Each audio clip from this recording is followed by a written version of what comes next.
So you're about to go to a debate. Great! Hopefully your judge isn't biased.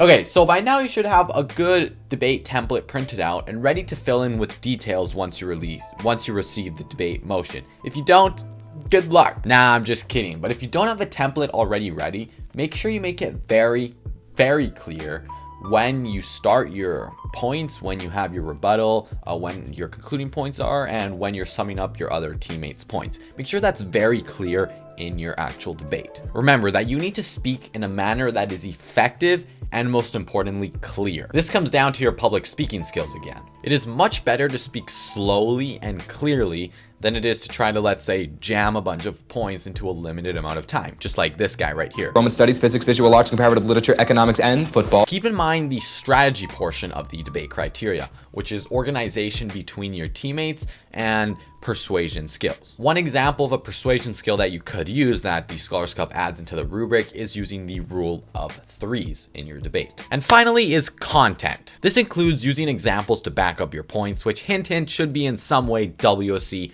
related examples. This content section of the debate also comes down to your points and your rebuttal. When it comes down to rebuttal, it's much better to focus on, let's say, one or two main points or main problems with the other team's debate and go as hard as you can and tear those absolutely down than it is to, let's say, start picking down their arguments with smaller and less important points and spending less time on those. And finally is feedback and teamwork. For feedback, make sure to give actionable advice. Don't say something like, "Oh, you could have improved your public speaking skills." Instead, say something like, "Next time, make sure you look up from the piece of paper to improve not only your public speaking skills, but also to make your message much more clear and therefore more persuasive." Saying something actionable like that is more likely to score you more points in the feedback part of the criteria. For teamwork, your already written out outline should hopefully include many similar phrases at the beginning of your debate as well as the end with you and your teammate. Make sure that's very clear when you say it, and if you don't have it written out now,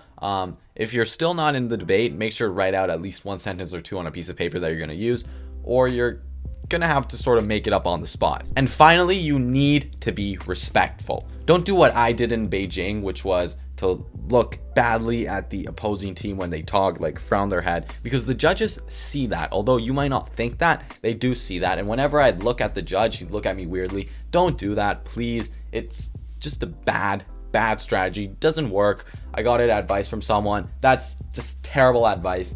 Instead, what you should be doing is sitting respectfully, taking notes. Don't talk when the other team is talking. Instead, talk in that 60 second period between speeches. Only talk then.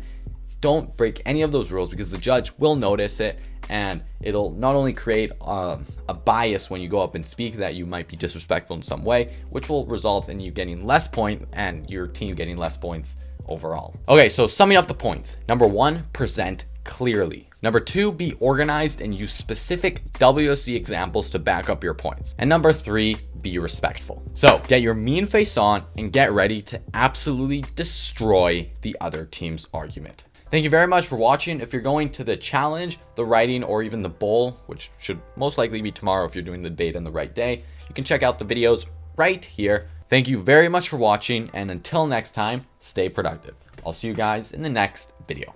Goodbye.